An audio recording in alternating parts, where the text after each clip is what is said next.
가끔 원장님 저 막 다 터주세요. 앞도 터주고 뭐 위도 터주고 뒤 밑 다 터주세요. 그래서 눈을 최대한 크게 해주세요. 이렇게 얘기하는 친구들이 있는데 저는 가성비도 좀 생각을 하거든요. 본인이 가진 개성도 지키면서 최소한으로 건드려서 가장 예뻐질 수 있는 방법이 저는 가장 좋다고 생각을 하고요. 안녕하세요. 탑티어 성형외과 장유준 원장입니다. 수험생 여러분, 수능 잘 보셨나요? 요즘 이제 수능이 끝나면서 고3 여러분, 그리고 고등학교 입학을 앞두고 있는 중학생 친구들이 부모님과 같이 내원해서 상담하는 친구들이 많아졌는데요. 어리다 보니 상담 와서 그냥 어버버 하다가 상담이 끝나는 친구들이 많아서 성형외과에 쌍꺼풀 수술 상담을 갔을 때 어떤 걸 생각을 해 가야 되고 어떤 걸 원장님들한테 질문을 해야 되는지 간략하게 정리해보는 시간을 가져보면 여러분께 도움이 될 것 같아서 영상을 마련해 보았습니다. 첫 번째로는 내가 되고 싶은 눈에 대해서 한번 얘기를 해볼 건데요. 일단은 본인이 너무너무 되고 싶은 얼굴이라든지 이런 것들을 생각을 해볼 때 본인의 얼굴과 어느 정도 비슷한 사람의 사진을 찾는 게 좋은 것 같은데요. 환자분들이 눈 상담을 오시면은 저는 앞으로 코 수술 계획이 있는지 아니면 코를 같이 하시면 어떨지 코랑 굉장히 묶어서 많이 보는 편인데요. 그 이유는 우리가 흔히 이제 보는 예쁜 여자 연예인들은 코도 이제 예쁜 경우가 많죠. 코는 못생겼는데 이제 예쁜 경우는 흔치 않아요. 그래서 얼굴에 조화가 잘 맞는 적당한 콧대와 그리고 코에 어떤 길이감이 있기 때문에 코가 앞쪽으로 이렇게 전진이 되게 되면은 눈 모양도 당연히 달라지게 되거든요. 그래서 이 분이랑 나랑 조금 닮았다라고 생각을 하더라도 그런 얼굴 비율이라든지 코의 높이감이라든지 눈의 깊이감 조금 분석을 해보아서 쌍꺼풀 수술을 진행을 했을 때 이런 느낌이 들 수 있다라는 거를 어느 정도 본인과 닮은 사람의 사진을 보는 것이 좋고요.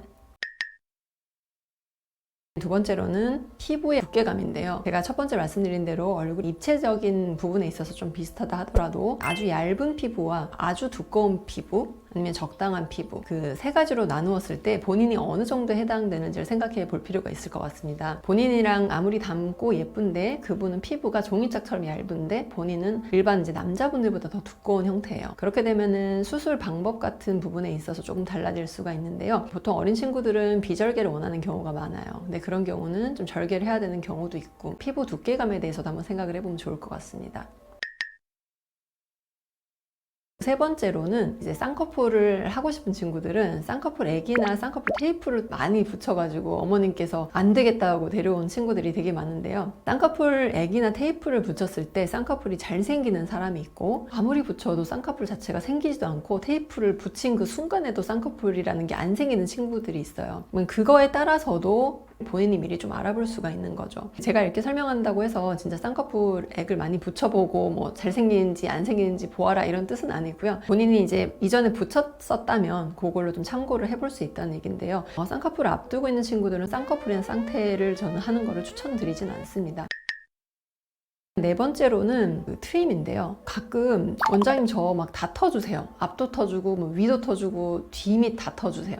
그래서 눈을 최대한 크게 해주세요. 이렇게 얘기하는 친구들이 있는데 저는 가성비도 좀 생각을 하거든요. 본인이 가진 개성도 지키면서 최소한으로 건드려서 가장 예뻐질 수 있는 방법이 저는 가장 좋다고 생각을 하고요. 트림 같은 경우는 굉장히 잘 생각을 해야 될 부분이 쌍꺼풀 같은 경우는 눈을 떴을 때 그 라인이 보이지 않기 때문에 뭐 절개를 하더라도 흉터가 눈에 띄지만 않는다면 굉장히 자연스러울 수가 있어요. 그렇지만 이제 트림 같은 경우는 아무리 잘 봉합을 하더라도 아주 미세하게 흉터가 살짝은 남거든요.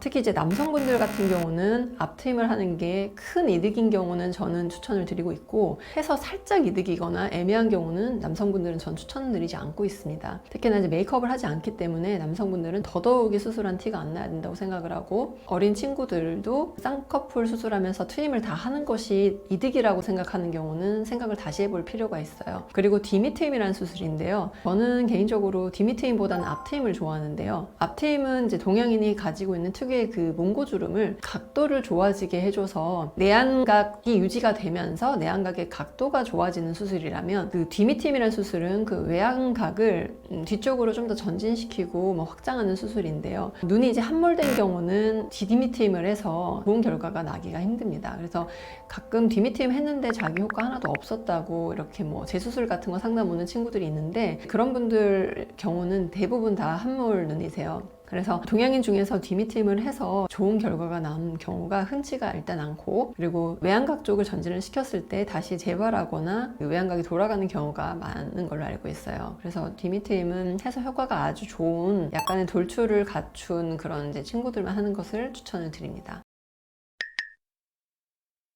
다음은 이 눈매 교정 부분인데요. 특히 이 부분은 이제 보호자분께서 많이들 걱정해서 질문을 하세요. 그래서 눈매 교정을 뭐 해야 되냐, 뭐 우선 수술 아니냐 이렇게 여쭤보는데, 요즘 이제 워낙 쌍꺼풀 수술은 대중화가 되었고 원장님들도 워낙 경험이 많으시기 때문에 눈매 교정 수술을 막 아주 막 위험하게 하는 병원은 잘 없는 것으로 알고 있고, 눈매 교정이라는 수술은 이제 눈 안에 있는 그 상안검 거근과 이제 뮬러근이 있는데 그 부분을 살짝 전진시켜주면 눈을 뜨게 될 때 쌍꺼풀도 예쁘게 또렷하게 잡히면서 눈 뜨는 힘도 좋아져서 환자분께 기능적으로도 좋은 만족감을 주는 좋은 수술이라고 생각을 합니다. 그래서 본인 눈이 이제 졸려 보이는지를 체크를 해보고 눈매 교정이 필요한지도 한번 미리 생각을 해보면 좋은 것 같아요.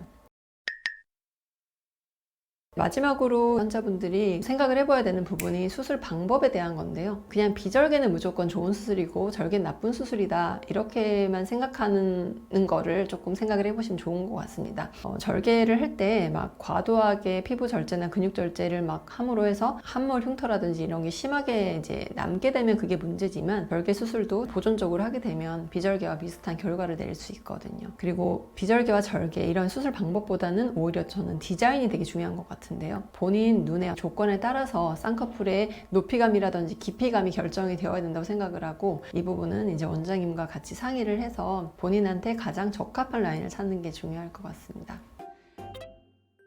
오늘 지금 제가 이제 쌍꺼풀 상담 왔을 때 질문해야 될 것들이라든지 미리 생각해 보아야 될 것에 대해서 이제 설명을 드려 보았는데요. 제 영상이 도움이 되었다면 좋아요, 구독 눌러주세요. 탑티어 성형외과 장미준 원장이었습니다. 감사합니다.